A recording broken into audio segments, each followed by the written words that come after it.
Had a few more people come. Glad I waited.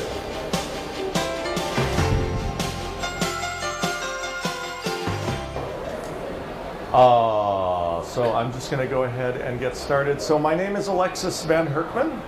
I'm the author of the Color Correction Handbook, which you may or may not be familiar with. So soup to nuts, I don't know if that's going to translate very well. A comprehensive book on the art and technique of color correction. Now, I am a working colorist. This is something I've done for the last, 9 years now. And I've used a variety of systems. These days, I work most with DaVinci Resolve, and I actually do work with DaVinci. So when I'm not doing color correction, I like to write about it. I've done a whole bunch of books.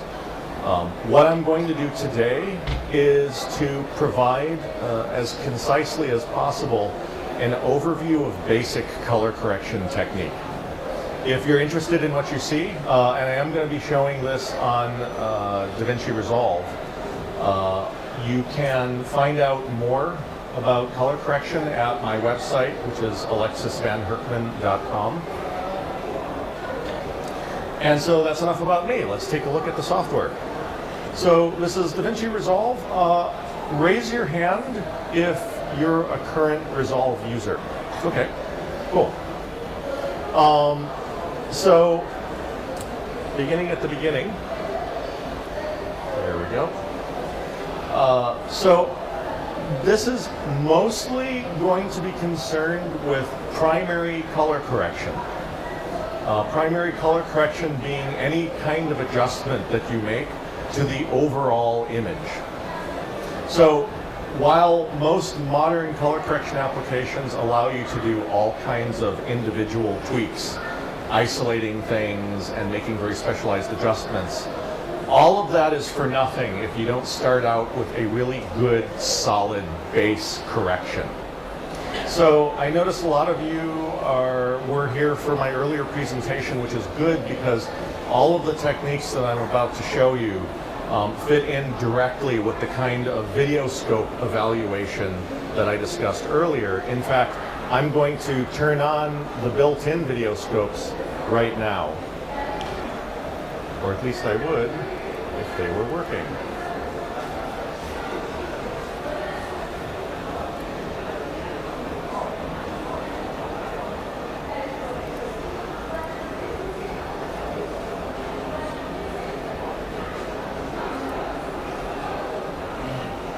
Small technical bit, yeah.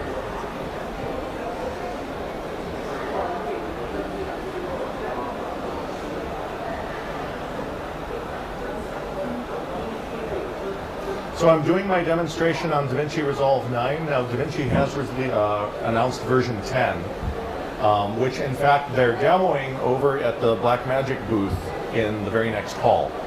So if you're interested in DaVinci and want to see the next version, you should definitely check that out. There we go. There are my scopes. So first off, I'll just give you a little orientation of the interface so you know what you're looking at. DaVinci Resolve is basically divided into 4 main areas. I've got the viewer here, which is showing me the image, obviously. Then next to that, I have the node editor. Now, DaVinci is a node-based editor.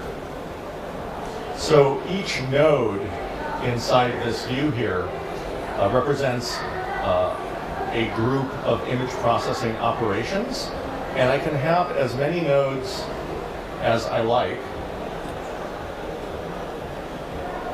Yeah, you can't really see the laser. That's too bad. So each one of these nodes can have as many of these settings down here in the bottom, as many of these adjustments as I want to apply. I can apply within any one node, or I can distribute adjustments among multiple nodes if I want to be more organized about how I'm setting things up. So anyway, I just wanted to give you that orientation so as I start clicking around, you know what you're looking at. So the first group of techniques I'm going to discuss are techniques for adjusting image contrast. A lot of what you do as a colorist is based on the contrast adjustments that you make to adjust the distribution of tonality of an image. In other words, the distribution of light to medium to dark tones throughout the image. So here's an image, and I'm going to throw my scope into 1-up mode so that we can just focus on the Luma signal. Now, as you can see, this image has a reasonably wide range of contrast from the darkest part to the lightest part of the image. However, you can see there's a lot more room on this video scope to widen the signal. I'm not occupying the full range of signal that I could.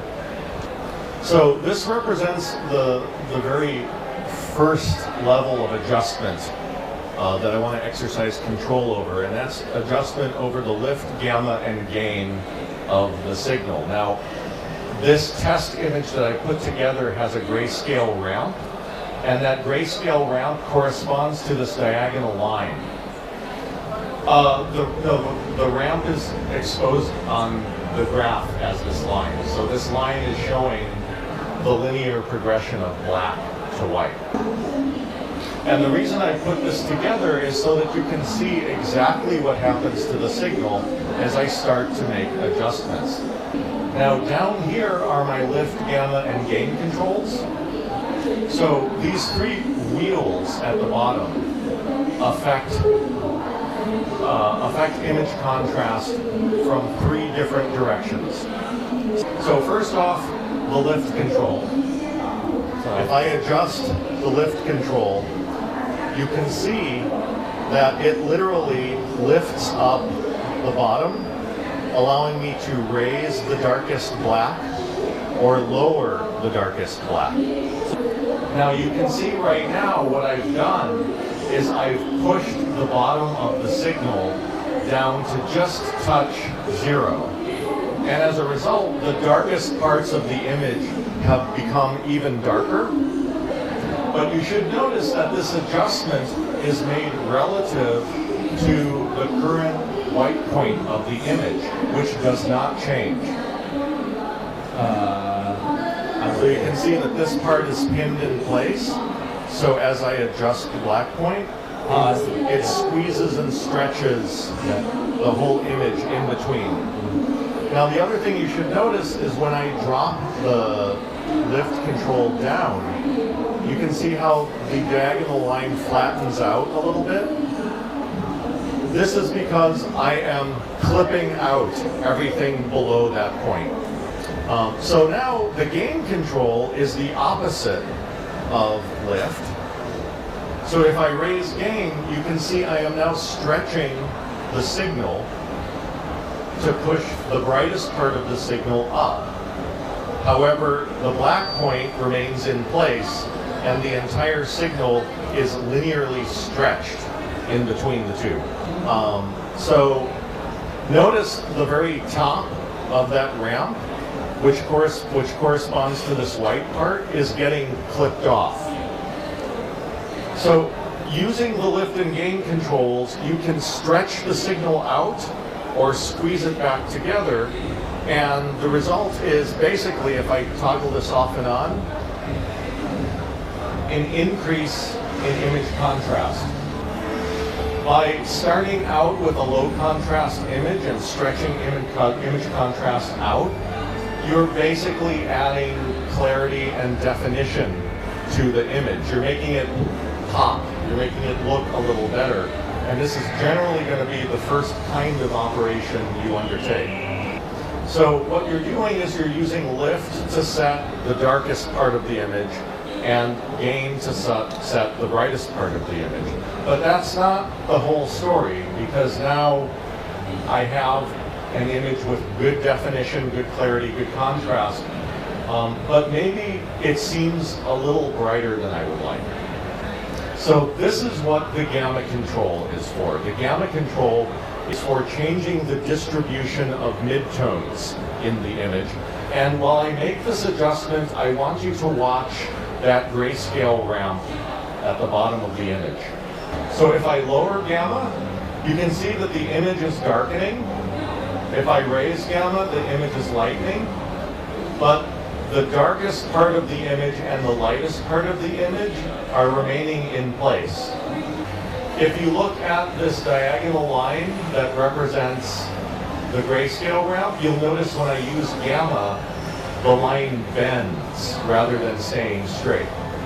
This is because while lift and gain can clip the image if you push them too far, gamma is stretching and compressing the middle of the image. Gamma, generally speaking, doesn't clip.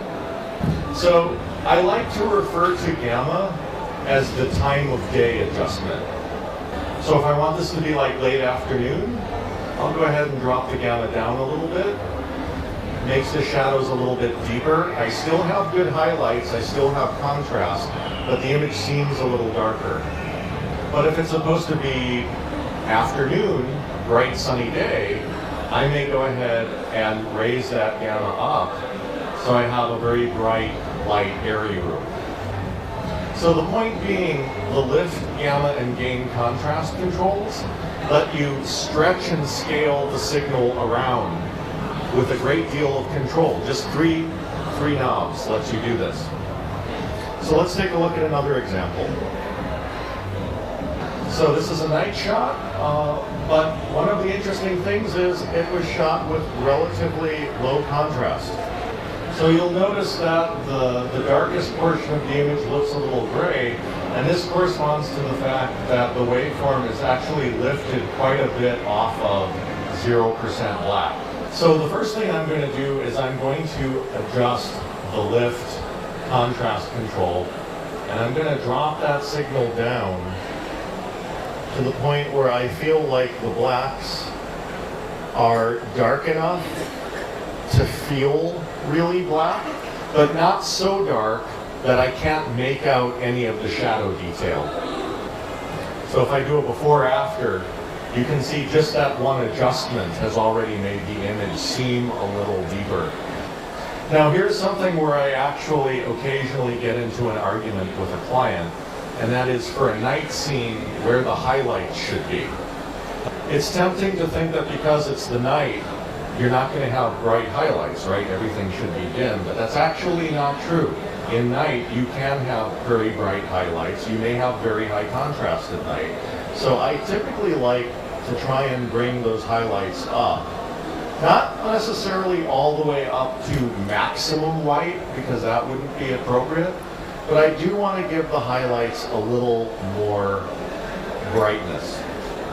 But the reason I'm comfortable doing this is because I'm next going to use the gamma control to push some of those mid-tone values back down and get some of the darkness back into the room. So again, with just 3 adjustments, I've gone from this to this. And I think we'll all agree this is a nicer looking image than it started out to be. So this is an image I like to use to make a point. As we're stretching and compressing contrast, you always want to respect the lower and upper boundaries of the signal. So if I go back here, it's a common piece of advice you'll hear is you can get a little extra contrast by crushing your blacks. And crushing your blacks is basically doing this. Pushing part of the signal down below 0. And what you do there is you clip off that bottom part of the signal. It's the same thing as me making this adjustment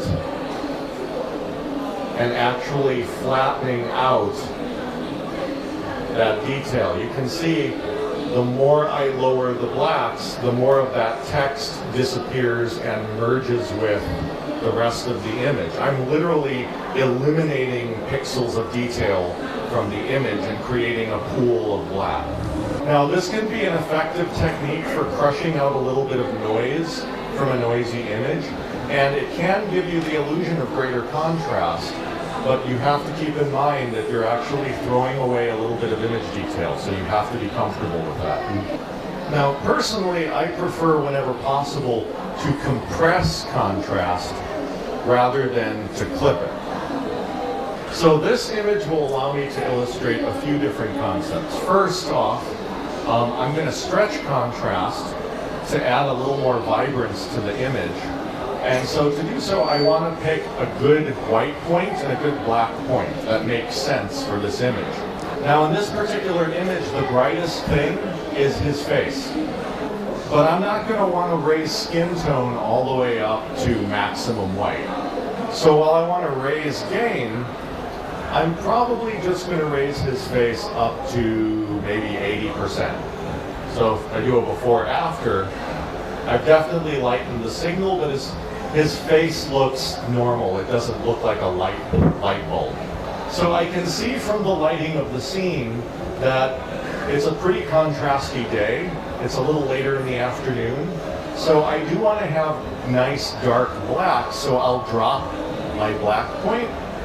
But I don't want to go too far, because if I go too far, notice what happens to his hair and his shirt. They start turning into a solid mass of chunky, ugly black. So the point being, I want to choose white and black points that give me good contrast that's appropriate to the image. And this is not always going to be minimum black and maximum white. Sometimes it's going to be somewhere in between. However, if I want to get a little more solidity from the shadows, this is where I want to use a technique to compress contrast. And in fact, I'm going to move to the curves. So I'm going to add a control point to lock off the highlights of the curves. And I'm going to add another control point. And what I'm going to do is I'm just going to very gently squeeze the bottom part of the signal down. And you can see what's happening. I'm getting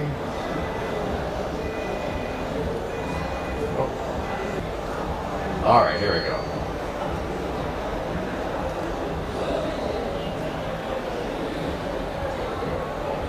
So you can see I'm creating deeper shadows, but I can still see all the detail in his hair.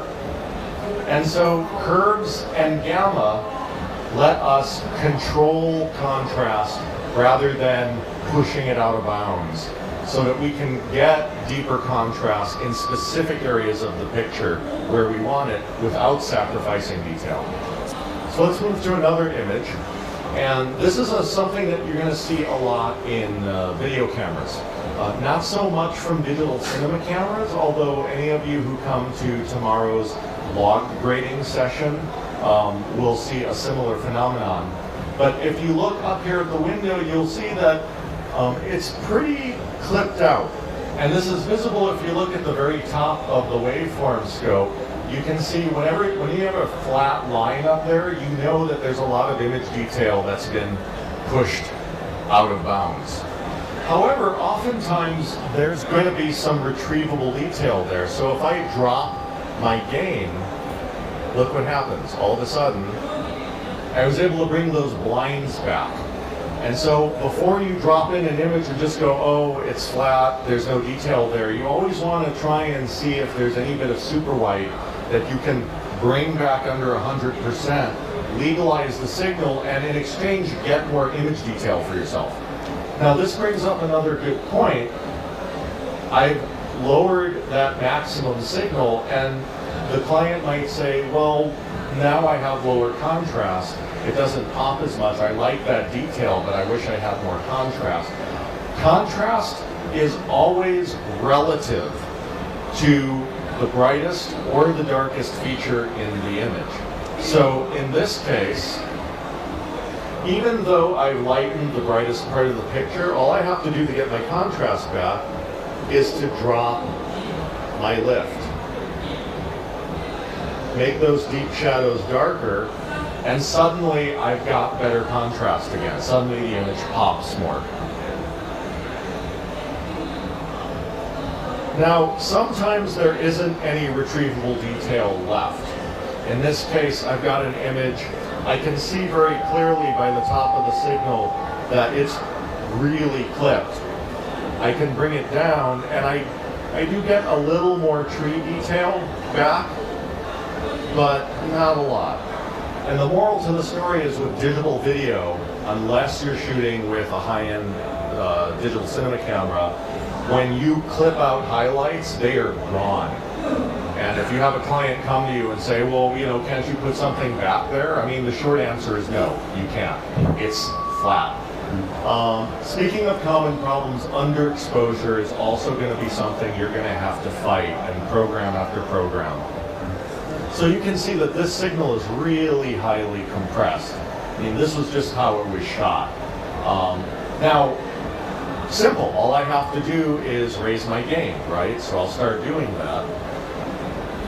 And that looks good. And as I play back, I've kind of dodged a bullet. It actually looks relatively clean. And that's because this is a high quality video signal. This is a 422 uncompressed video signal right here. The higher quality file you have, the more latitude you're going to have to be able to do these kinds of extreme adjustments to fix underexposure.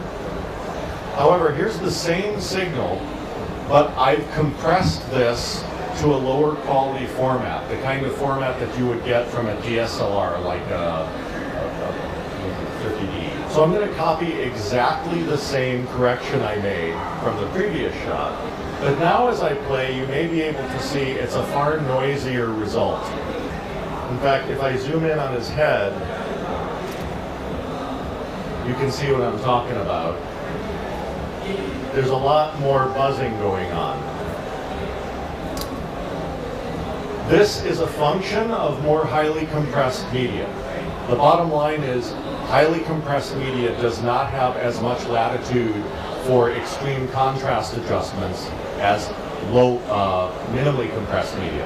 And I bring this up because this is one of the things that junior colorists often feel the most insecure about. You stretch the contrast, the image gets really noisy, and you start thinking, well, what have I done wrong? And obviously I must have done something wrong. You haven't done anything wrong. That's just the way the media works. Now, in a situation like this, you've got three choices, and really they're all equally valid. It just depends on what your client prefers. Choice number one, ease off the adjustment and split the difference. So instead of brightening it all the way up, maybe just brighten it halfway and call it a day. Choice number two is to go back to the adjustment you wanted and use some kind of noise reduction plugin or noise reduction feature of your software to eliminate that noise after the fact. It's going to be an extra step, but there are some really good noise reduction filters, including in the new version of Resolve, that can do an excellent job at salvaging a shot that you really, really need. The only downside is, with some filters, if you have to apply a lot of noise reduction because it's a really degraded signal, you can end up softening the image a little bit. So it's a trade-off. You know, what do you prefer, a softer image with less noise or a sharper image with more noise? And then the last thing I'll say, because I do color correct a lot of documentaries, is sometimes the acceptable answer is leave it bright and accept the noise. Because if the content of the shot is important enough for the audience to see and it's not too horrible, especially for documentary situations where the audience may be a little more forgiving anyway, or like in reality TV, that it can be okay. Now there's just one last thing about contrast I want to discuss, and that is there are actually two different ways that you can adjust image contrast, and they have an effect on image saturation.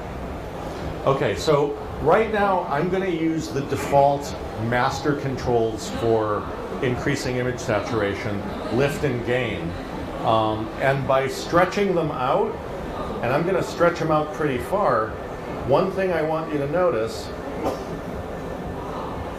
and actually to do this I'm going to switch into 2-up mode.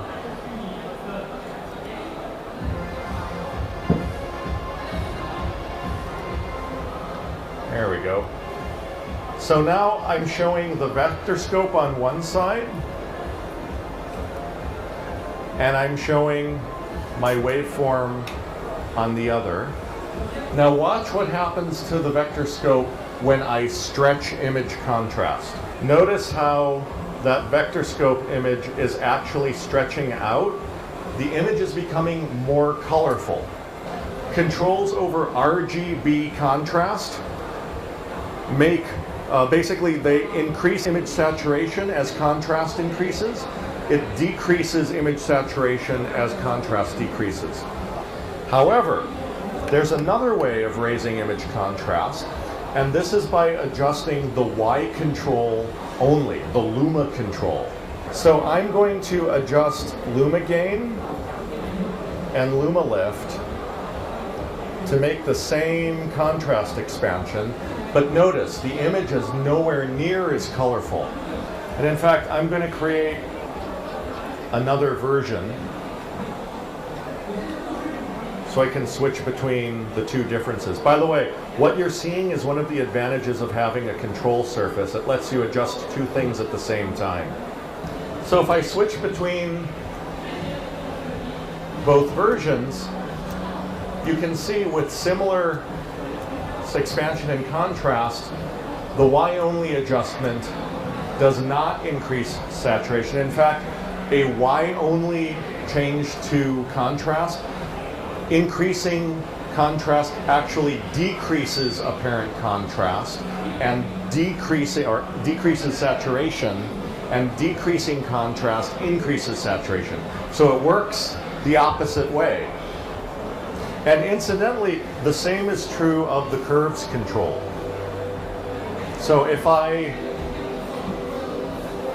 decide that I want to stretch out those midtones, that's actually a terrible adjustment. But if I use my curves to stretch out image contrast, you can see by default, Resolve links all the curves together, luminance, red, green, and blue, all working together to stretch RGB saturation. But I don't have to use them this way. I can actually uncouple the curves so that I only have the Y curve to adjust.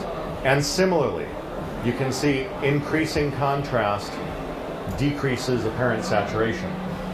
So I point this out to show you that you have multiple tools in your toolbox for manipulating contrast, and these different tools have differing results on the rest of the image. So for example, if my client wants a really gritty kind of bleach bypass look, then this kind of Y-only adjustment looks really great. If this is a crime thriller, I'm done, right? But if I want a softer, richer, slightly more romantic look, then maybe I want to keep a little more of that saturation in the image. So that's contrast. And in general, you probably want to start out every grade by making adjustments to image contrast, because the adjustments you make to contrast are going to affect how your color controls work later on. So now I'm going to switch the scope over to a parade scope, because we're going to talk about color balance. This is step 2. Now, when we talk about color balance, we're basically talking about some very subtle variations between the red, green, and blue channels. So for example, this image here, you can see that the blue channel is stronger in the highlights, and as a result, this image looks very bluish. If I switch over, same woman, same pose, but now the red channel is stronger, and as a result, the overall image seems warmer. We can actually change this manually using the color balance controls, similarly lift, gamma, and gain. Now for example, if I go to this very cool highlight shot, I can rebalance the gain control in order to warm it up. So we have that level of control over our images. Let's see how it works. So I have a test image. This is just a flat gray field, and the reason I'm showing you this is to show you what happens when I move to one of these color balance controls and start making adjustments. So as you can see, as I move this color balance control in different directions, I'm actually simultaneously adjusting all 3 color channels all at once. So you can see this more clearly if I move to a real world image. Same thing, if I start moving this control towards blue, you can see I'm lowering the red channel while I'm raising the blue channel. So as you start to use color balance controls, you need to start thinking in terms of the parade scope and start thinking in terms of how you're rebalancing the mix of those 3 color channels. Now, as if that weren't enough to think about, there are 3 color balance controls corresponding to 3 overlapping regions of image tonality. Sorry, I lost it. Oh, no problem. So basically, I've shown you how 1 color balance control works, but now we're going to see why you have 3 of them. And to demonstrate this, I'm using, again, a grayscale ramp because it shows me all of the range of image tonality from black through gray all the way up to white. Now watch what happens when I drag this gain control towards blue. So it should be pretty clear that the lightest portion of the signal changes the most, and it affects a lot of these midtone values, but it starts to fall off towards the shadows, and the blacks are left completely alone. As a result, the gain control is going to be the control I want to use when my problem's in the brightest part of the picture, but the darkest part of the picture is fine. Similarly, if I move towards the lift control and I push it towards red, you can see the same sort of thing. The darkest portion of the image is affected the most. The midtones are affected to a lesser degree, but the lightest part of the image is left relatively untouched. And finally, if I drag gamma towards green, you can see that gamma is only affecting the middle portion of the image, and it leaves the darkest and lightest portions of the image alone.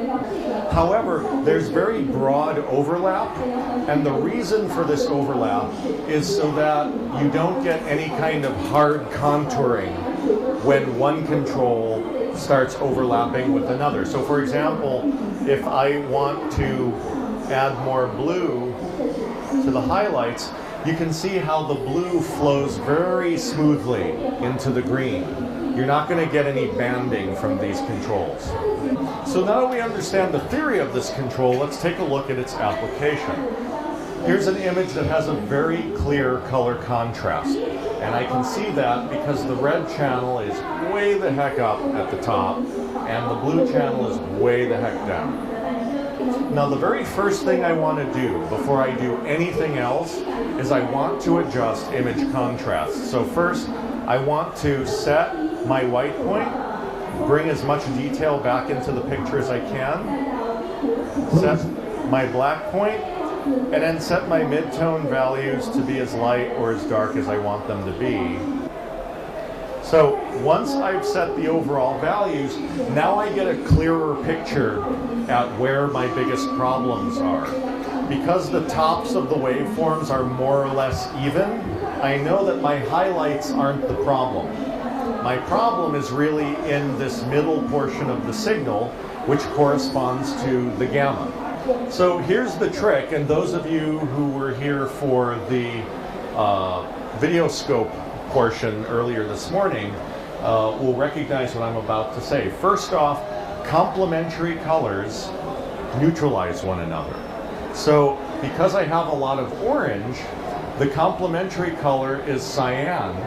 So if I drag this gamma control towards cyan, you'll see that that awful orange tone starts to get neutralized. The other thing is, if you'll remember, waveforms of equal height, RGB waveforms of equal height, are completely neutral.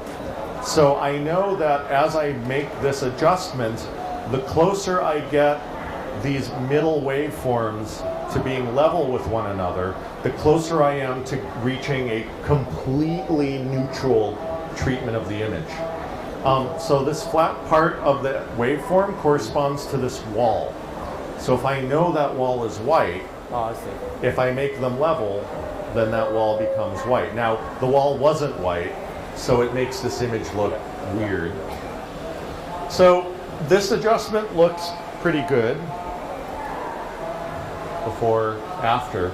But there is a bit of an odd tone to the shadows. And this is the kind of thing that can be really hard to spot. All you know is you look at the image and you're thinking, well, something's a little off.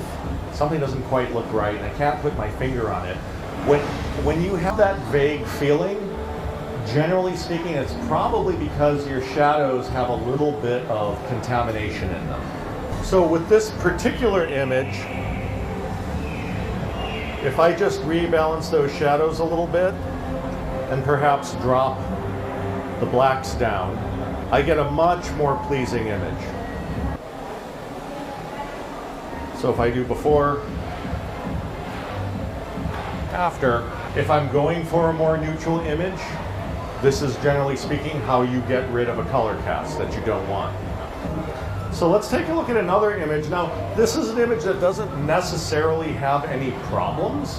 Color casts aren't always something you want to eliminate. And in fact, one of the risks of being too zealous a colorist is neutralizing images to the point where you've sucked all the life out of them. So again, I can see that since the tops of these waveforms are uneven, I definitely have some warmth in the image, but that doesn't mean I want to get rid of it. It all depends on if I like the quality of warmth or not.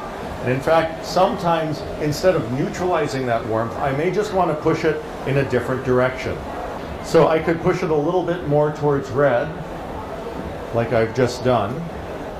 I could push it more out towards orange, or I could steer it more towards a greenish yellow. Again, this is more of an adjustment for mood than it is because there's any right or wrong way to treat this image. Similarly, the client may want me to reverse the mood, and I've had it happen where a director has fired their DP, didn't like what they did, comes to me and says, I want you to completely change what they did because I didn't like it. So in this case, I could, in fact, push this to be more of a cool blue look and maybe drop those shadows down, drop my gamma, because I'm going for more of an evening vibe.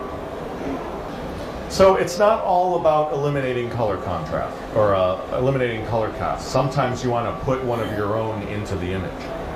Now that said, there are a few different ways of adjusting color. So far I've been showing you the color balance controls, which are really fast, and once you get the hang of them, lets you make quick adjustments. But they're not always the most precise controls. Now here I've got an image that has a pretty odd imbalance of color owing to the type of light fixture that was used in this bathroom scene. Now I could use the color balance control, but looking at the waveform, it's pretty obvious what the problem is. I've got this green channel that is just clearly not where it should be. So if I move to my primary controls, I have a whole nother set of sliders here. Now these sliders are the same sliders that connect to the same lift, gamma, gain, color balance controls, but these sliders give me individual adjustment over red, green, and blue.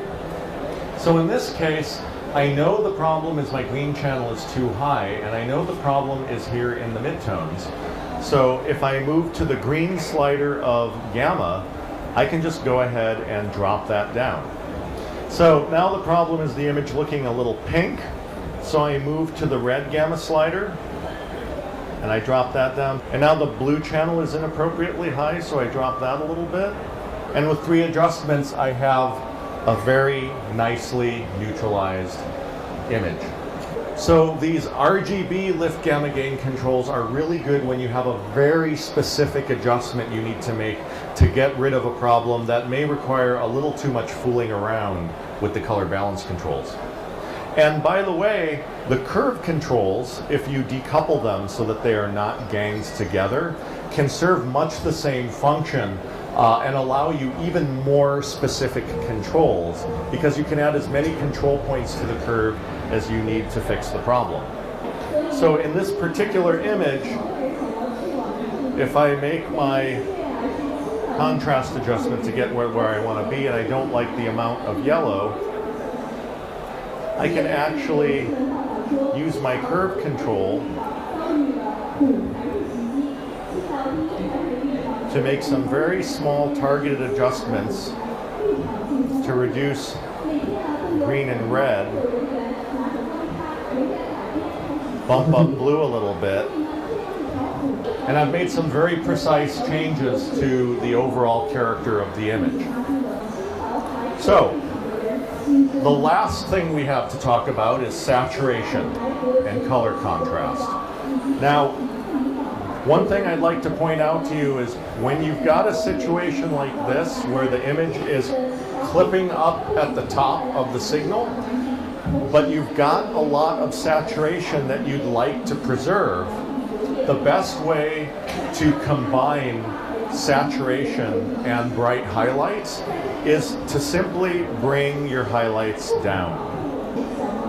So there are going to be situations where you're working on a program for broadcast and your scopes are telling you, oh, you've got a gamut error in your highlights, you need to reduce image saturation, but you don't want to. You want those warm highlights, you want all of that color. In that situation, the best thing is to simply lower your highlights to the point where you can have the saturation you want and you don't have to worry about it clipping the image or creating a quality control error. Now, here's another image, and this is an image where it would be tempting to think, okay, I have a really severe color contrast that looks really orange, and I need to start working with the color balance controls. However, if I look at the saturation in the vector scope, for skin tone, this is pretty extreme. This is a very saturated shot. Watch what happens if all I do, if all I do is just to reduce image saturation, just a little bit. Suddenly the color balance comes much more into line. And it's often the fact that when you have really extreme color contrast, sometimes the problem isn't the color balance, sometimes it's just that it's way oversaturated. If you ease back on the saturation, you put yourself in a much better position to make much more controlled adjustments. So at this point, maybe all I need to do is balance those shadows, and maybe I actually want to put a bit more warmth into the midtones, but I want to put the kind of warmth that I want. So take a look at an image like this. I've already got reasonably high contrast. Maybe I'm going to drop the shadows down a bit. It's a very overcast day, so perhaps I want to put a little more warmth into those midtones. And then the client says, well, could you make it a little more colorful? It seems kind of flat. It would be tempting to move to the saturation knob and just raise saturation overall. But the problem with the saturation knob is that there are going to be situations where when you increase all image saturation, you end up giving the image kind of an artificial, cheap look. In particular, the skin tones look a little bit weird when I did that. So I don't want to raise all image saturation, but I do agree that there is a distinct lack of saturated elements. And for this, I like to move to the hue curves, and in particular, I like to use the hue versus saturation curve. So the hue versus saturation curve lets me increase saturation specifically for things I want to. So if I want to get a little more green from those trees, I can pump up the green. If I want to get a little more blue out of his shirt, I can start pumping up the blue of his shirt, and yet I'm leaving the skin tones alone. So I'm getting a nicer look from the image, but I'm not just making everything look colorful and weird. Now, while I'm at it, maybe I don't like the color quality of his skin. Since I'm using these hue curves, there's also a hue versus hue curve, which lets me select a particular hue and then change it to be a different hues. So with Resolve, I have the ability to sample a part of the image and it places control points for me. And so using this curve, I can add a little bit of red to his face so he doesn't look quite so sallow and like he eats too much Jell-O. Or I could give him a sunburn.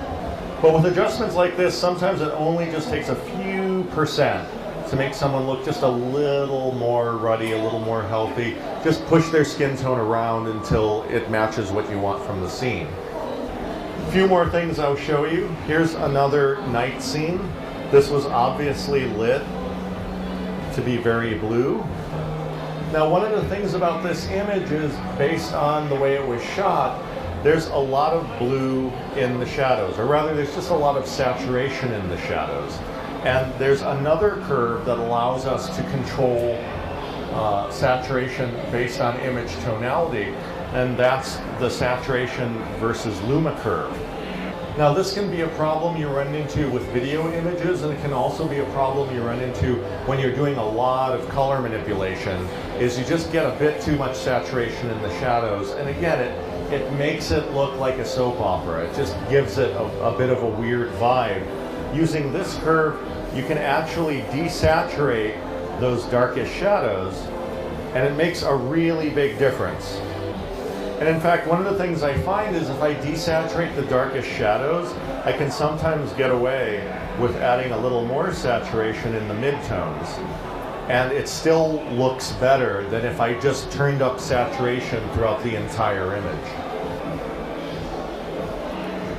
So here's another thing that you will run into with saturation is you may have an image where you adjust the contrast, you get everything where you want it to be, but there's still something in the picture that's a little too distracting. And in particular, that red shirt just kind of leaps off the screen. If that's what the client was going for, that's great. But if it's too much red, sometimes it can be advantageous not just to add saturation, but to actually remove a little bit. Now, when you reduce saturation, you can sometimes have the added effect of appearing to lower contrast, right? Because the saturation was adding a lot of richness to the image. You get rid of the saturation, you lose the richness, and now things look a little gray. But that's something that a little bit of work on contrast can't help. So, to compensate for the kind of grayness I got by desaturating the shirt, I can add a little bit of contrast to those shadows to try and make up for the lackluster look. So before, after.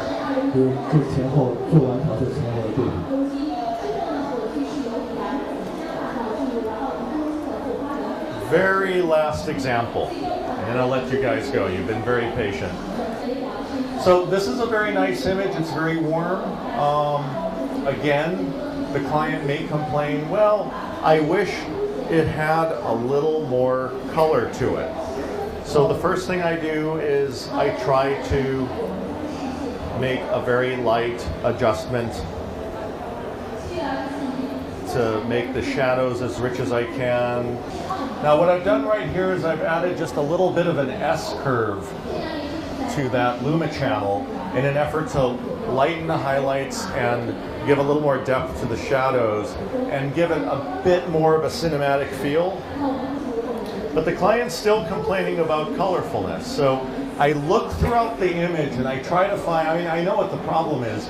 It's all browns and reds and oranges, and there aren't a lot of other colors. But if I look against the wall, I can see just a little hint of green in the reflection on that picture on the wall. So using my hue versus saturation curve, I go ahead and jack up those greens, and just through that one adjustment,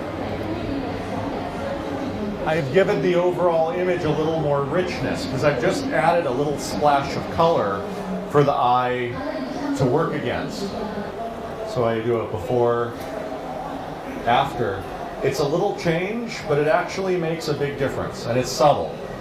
And you can see the same thing here. So the image doesn't seem particularly colorful, but if I selectively increase the saturation just of his shirt, even without doing anything else, it adds a little bit of oomph. So as you get started, everything we've talked about so far, this is all primary color correction. You know, this is the basis of every grade. Once you master these techniques, then there are tons and tons of other tools you can add on top. But I hope you're seeing that you can do a whole lot with very few tools. So that's my presentation. Thank you so much for coming. If you have any questions, feel free to ping me afterwards. And thank you. Okay. What's this isolation? Miscellaneous isolation. In Japanese results. Well, okay. So I can only give a long answer to this question. There's no such thing as miscellaneous isolation, but there are two main ways that you can do isolation. And by the way, I'm going to be doing a class on secondaries tomorrow afternoon, where I talk about both of these techniques. But right for the moment, okay, so let's say I've got this picture and I want to do something to the green of that table. I can use my qualifier, my HSL qualifier, and I can key that table. 我可以用我的 HSL 或者法轮的法轮，然后把这个桌子给剔除它。 So anyway, once I've isolated that table, I can now do specific changes just to it. So for example, if I want to make it more green, I can raise the saturation. So I can make changes just to a keyed element. But again, I really want to do that after I've created an overall look with a primary correction. And here's a tip I'll give you. I mean, I'm going to repeat myself tomorrow, but basically, if you find yourself doing 6 different secondary operations, you might want to step back and take a look at what your primary correction is. Because if you have a really good primary correction, you shouldn't need to overdo the secondaries unless you're doing something incredibly detailed. So, next question. He has problem while he importing EDL. Oh my God, that's not something I can answer in like 1 minute. We'll talk afterwards. 之后你说的EDL。好。就是我在做一些编制的时候，我有一个很标准的监视器，它颜色显示是很正确。我看过之后，然后我很满意，客户也很满意。但是因为是一个广告片，它投放的媒介会到各种不同的地方，有可能是楼宇广告，或者是别的广告，它的那个电视机可能非常烂。但是我看我自己的广告片在里面的话，我感觉老是不太满意。但是我看到一些大片，或者是做一些特别好的国外的广告，无论它在怎么样烂的电视机或者是不好的媒介中，它依然会有很好的效果。但是我的就达不到这一种。对。Well, so there are 2 possible answers. I can't say with any sureness what the answer is. First off, you want to make sure that your monitor is adjusted correctly and calibrated. And that's, you know, if you have a properly calibrated monitor that adheres to the specification that your client needs you to adhere to, then at the very least you can say, look, this is the way it's supposed to look, and if you put it on your monitor and it looks different, I know I'm adhering to the spec and it must be a problem with your display. So if you don't trust your display, or you haven't had it calibrated, or there's something wrong with it, that could cause that problem.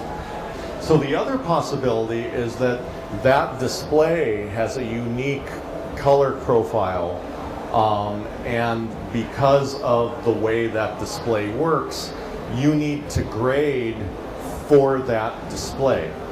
And the way that's sometimes handled is you can be provided with a LUT, a lookup table, that simulates how the image will look on that display so that you can make corrections relative to what's going to happen later. And that could be, that could be the other possibility is whoever else is grading stuff for that display that looks good, they have the secret LUT that they can use. 我仍然会觉得像什么一些 LOV 啊，或者是一些非常牛逼或者是费用很高的那种大制作的影片，它无论是在怎样的投放媒介，我都觉得很棒。但是我的话，我就好像只能在我的监视器或者是比较好看的那种电视器上才比较能到位。I would hesitate to render judgment. Okay. I mean, we can talk about what kind of monitor he has later. Okay. But it is, I mean, there are many reasons that could be. It's hard for me to just say. I don't want to say you suck because it could be, it could be other things. Next question. His question is, what's your techniques, or can you give some tips on controlling noise? Okay, so I know a really great colorist who's very grumpy, and his way of controlling noise is to tell the client to reshoot the scene. Other than that, I kind of really all I have to say on it is what I've said. Like basically my 3 strategies for dealing with noise are A, if I've got a signal and it goes noisy when I make the adjustment, just ease off the adjustment until I reach the best compromise between making it look good and preventing the noise. So that's kind of my first technique. Now my second technique, and this is really software dependent, is to use some manner of noise reduction. Now DaVinci Resolve 9 has noise reduction, but it's not consistently good. DaVinci Resolve 10 has brand new noise reduction that is way better, and it's impressive. In fact, I do encourage you to go and get a demo and see what the new noise reduction is capable of.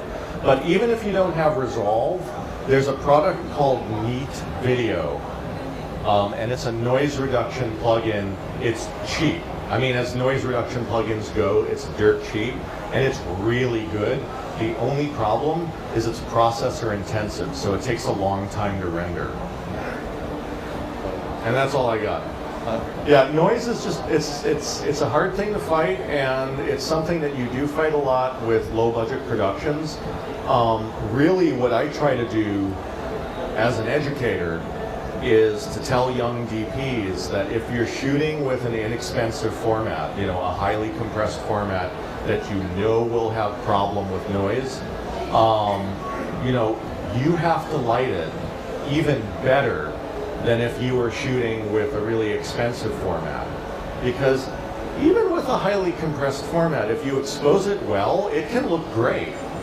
So basically, the less work I have to do as a colorist, the less chance there is of introducing noise with a cheaper format. So any other questions? 还有其他问题吗？